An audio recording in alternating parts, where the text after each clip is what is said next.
Good afternoon, garden friends, and welcome to Sip, Sow, and Share. Today, we're going to be going over some of the feedback that I ended up getting from individuals who responded to my community page question and quizzes. And one of the things I'd like to do is share with you guys that information because I'm quite sure some of you will probably raise your hand and say, yes, those are the exact things that I've had to deal with. But it is 92 degrees, high humidity, so today is tea time.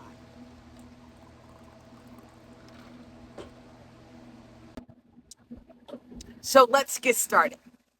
The first question that was asked was, what challenges do most gardeners find the most challenging? It was pest and disease, weather conditions, weed control. And, I was surprised, but not, because when you look at all of those categories, in some fashion, shape, or form, we end up coming across those very things. Now, based off of the poll that was taken in regards to it, pest and disease was the number one response. While pest and disease was the top one for the poll, the comments that I ended up getting were more entailed with the weather conditions being a challenge. And, it made me think in regards to the weather conditions. When you end up having wet, humid weather, that tends to bring out more of the pests, the snails, the aphids, the Japanese beetles, whether humid weather or dry weather. But let me read you some of the comments that I ended up getting. Maria had said maybe all three at once. That's the part that made me think the circle of life, in regards to all three of the categories. June said, weather conditions are something we have little control over, and only bad weather days can wipe out all of your work. How so true? We have more options available for weed and disease control. Lynn said, we can control up to a point pests, weeds, and disease by having good garden practices. But weather conditions are erratic and unpredictable. I know here in Georgia, we've had some torrential rains. While they only may last for a hot minute, it tends to do some damage. Lynn is actually in PA, and she said that this year and almost everything in my garden bloomed 2 to 3 weeks earlier than usual and out of sync with each other. So no nice grouping of blooms. How many of you guys experience that? Because I know here, I consider myself planting things to come up at a certain time. And May, I had a lot of things that were blooming early May that normally do not bloom until mid or towards the end of May. And then T said, who is in Denver, Colorado, which is dry, she also stated weather conditions, but mentioned last week they had golf ball size hail and her leaves were shredded. So like I said, while I sit here and think pests and disease being the top choice for the challenges, if you look at weather conditions and the fact of weed control, it marries back up to us having issues with pest and disease. So thank you guys so much for commenting on that first question. That next poll consisted of what factors are most important to you when choosing garden dressing? And the choices were aesthetics, cost, environmental impact, plant health, and growth benefit. Plant health and growth benefit was the number one answer at 75%. Now, the comments that I ended up getting had a lot to do with malt. Sweetie Pie had stated she likes it to look pretty, but I assume mulch helps hold water and to keep out the weeds. I chose some black this year for my bed. I've never had the black before, but I think it looks pretty. Not sure how good the dyes are for your plants though. And then Betty said that she switched to shredded cedar mulch this year. No more cheap bags at Home Depot. This is the thing. When you think about your plant health and just my own personal experience, we too have moved to the cedar mulch instead of the black that we would normally get at one of the big box stores when they had them on sale. But just the benefit of going with a more natural wood for your mulch is good. Like I said, anybody can use whatever they want, but it was really nice to see the comments that were left in regards to what they like to key in factors for when they are doing their dressing. And like Sweet Pea had stated, the benefit of mulch, whether it is cedar or the stuff that you get from the big box store, the black, the brown, the red, the premise behind it is to help suppress weeds, keep the moisture, on your plants.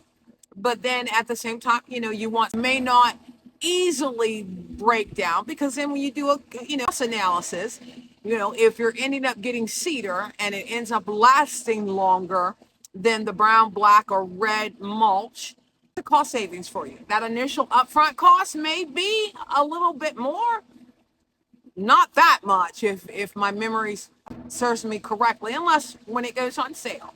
But in the long run, looking at the cost difference in the long run. So thank you so much for your comments. The next one was, let's have some fun. Now this is the funny part.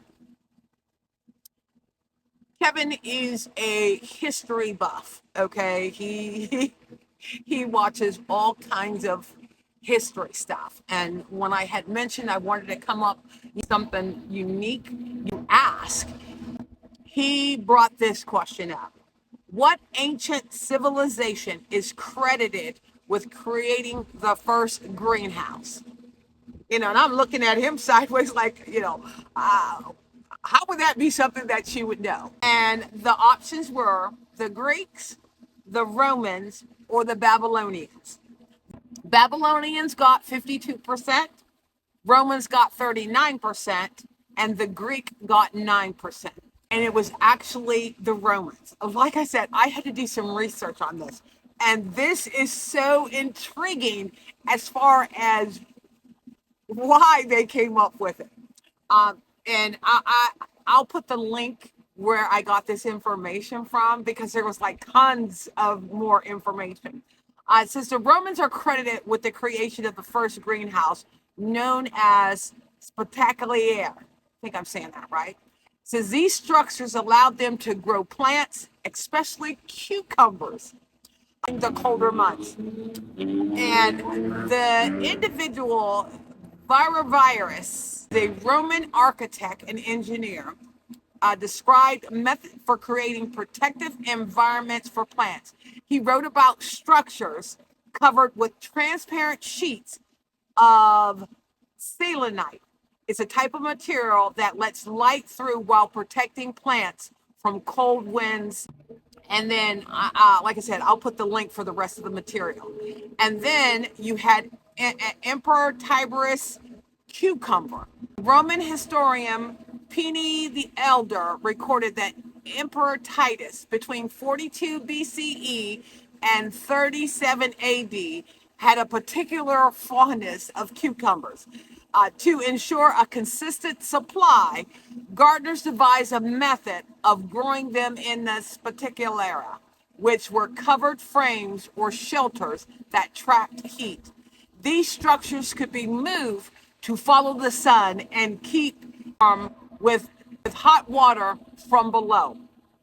And then when it came to the glass innovation, initially used translucent stone like mica and selenite. Later development included the use of glass. The Romans advanced glass making technique, which eventually allowed for larger and clearer panels, improving the efficiency of these greenhouses.